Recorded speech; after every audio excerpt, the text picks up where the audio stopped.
Hi guys, welcome back to my YouTube channel. This is Rati here. So I've made an entire series on how to write a poetry book in which there are a couple of different episodes, each talking about different elements of writing a poetry book. Now today in this video, what I'm going to do is summarize all these elements for you, tell you the main points about how to write a poetry book. So without much ado, let's begin. The first most important point to keep in mind while writing a poetry book is that there are two basic approaches to write a poetry book. The first approach is the classic approach, which pretty much means that, whatever poems you already have, you just pick up your favorite poems and put them all together and put it in the form of a poetry collection. So basically, just putting together the poems which you already have, which you have already written. This is the classic approach, which I think a lot of people, most of the poets follow this approach. The second approach I'd like to talk about is the theme-based approach. Now, in the theme-based approach, you would curate your poetry collection around a particular theme, just like you would curate an art exhibition, a painting exhibition. And imagine you're a commissioning editor of a publishing house, commissioning yourself a particular theme. It can be nature.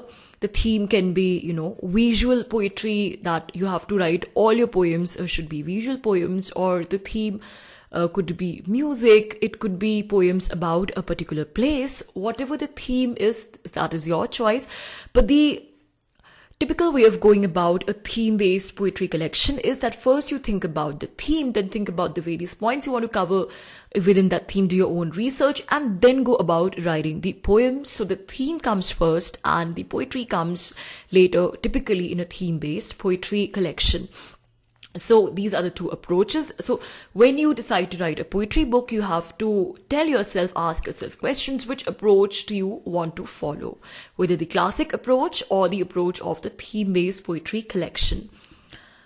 The second most important point to keep in mind while writing a poetry book is the spacing of poems, the way the poems are arranged on paper, one after the other. That is the sequence of poems.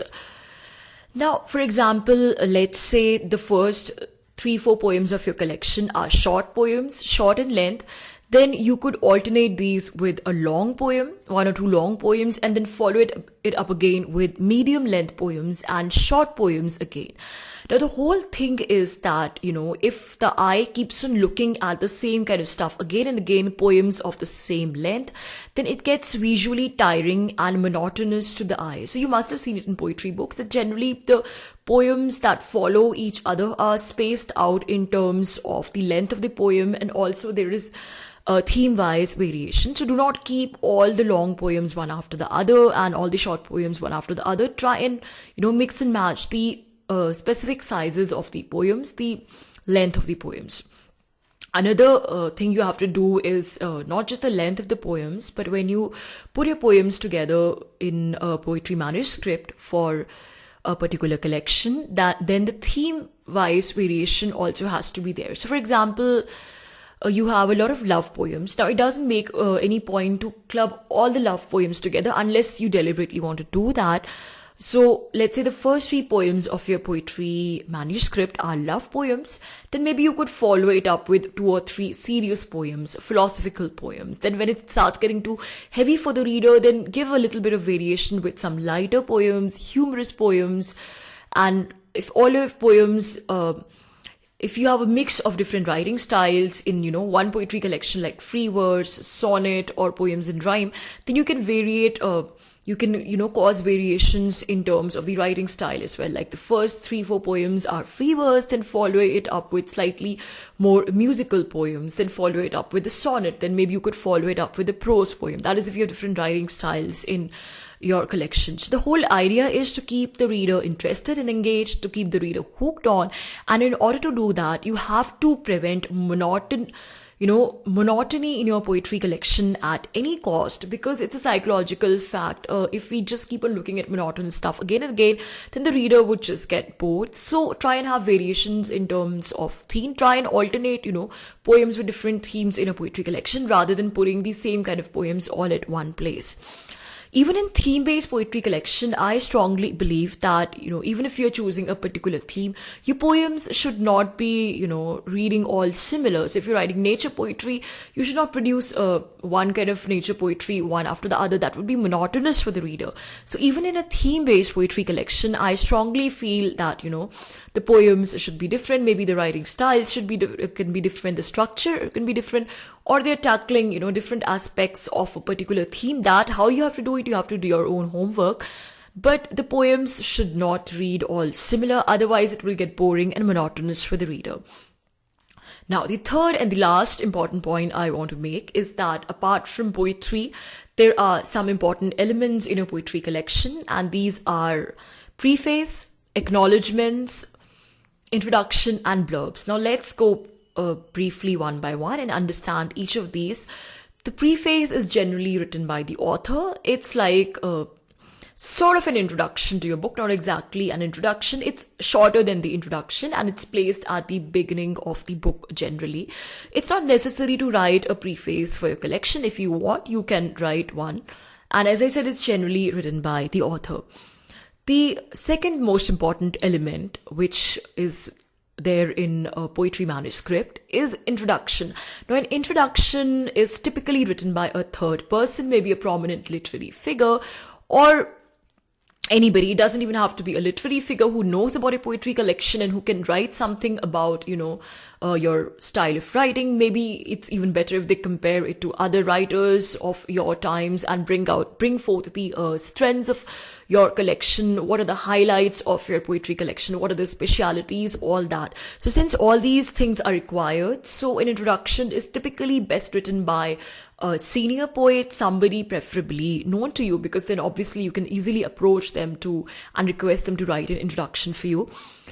But there's no hard and fast rule that an introduction has to be written by a third person. If you don't find anybody to write your introduction, you can write down the introduction yourself as well. But an introduction, I think, especially for your first book, it's very important, because it's kind of a sales pitch for your book, because it highlights the important points of your poetry collection and, sort of puts them in front of the reader. And then from a publicity point of view, from the point of view of getting your book famous or getting book reviews done, it's also important, because if your book has a weighty introduction, then, there are more chances of your book getting reviewed, because an introduction, as I said, tells a lot of things about your poetry collection in slight detail, which otherwise, people would know after reading your poems. Introduction is not very long, but it could be a couple of pages. Then we come to blurbs. Now, blurbs are typically written on the back cover of the back cover of the book. Like, for example, my poetry collection, I'd Like a Bit of the Moon. So you can see these short sort of blurbs on the back cover of the book. Now, the blurbs, what they typically do is, these are like snippets of book reviews. So these will be a couple of lines, again, preferably written by famous literary people, or people, who know about your poetry and can write something about your poetry collection. So these will be a couple of lines highlighting the strengths of your poetry collection, kind of, little critical comments, as I said, snippets of a book review. Now, a blurb is very important for a poetry collection, of course, especially for new authors, since you're new to the whole publishing world and nobody hardly knows you. So a blurb is again your strong sales pitch. And there's no hard and fast rule again, but these are generally included on the back cover of the book. Now, for getting a blurb written, you have to approach the concerned person at least a couple of months in advance, I would say, before your book is out for publication. Or I would suggest that even as you're, getting your manuscript ready for publication, even before you submit it to prospective publisher, do all this homework and get your blurbs ready, because all this sort of just saves time and increases the likelihood of a publisher accepting your manuscript as well. And if you're self-publishing, then of course it's up to you whenever you want to get the blurbs ready. But all I'm trying to say is that for getting a blurb written, you have to approach those people a couple of months in advance, because they will be busy, and the first person you approach for writing a blurb might not just agree. So you might have to approach different people at different points of time. So keep a lot of time in hand. And it doesn't have to be, again, this is for the introduction as well, it doesn't have to be people necessarily from the literary world. It could be, prominent figures from other fields, from other cultural fields, somebody who, the most important thing is who knows about your work and can talk about your work. And the last most important element is acknowledgements. Now, acknowledgements are typically placed in the beginning of the collection, but there's no hard and fast rule as to where they should be placed. Acknowledgements are a very important part of your poetry book, because this is where you actually thank all those people who have contributed towards your poetry collection, whether it be your teachers or your friends or anybody, any senior poetryist particularly mentored you. Acknowledgements is a section where you express your thanks to them. And again, I would say is that, if you put a personal touch to acknowledgements rather than just blandly and formally thanking people and naming them, it makes it even more special for your poetry collection. So guys, that's it for today. Thank you so much for listening. If you like my content, please do like, share and subscribe to the channel. Thanks for now.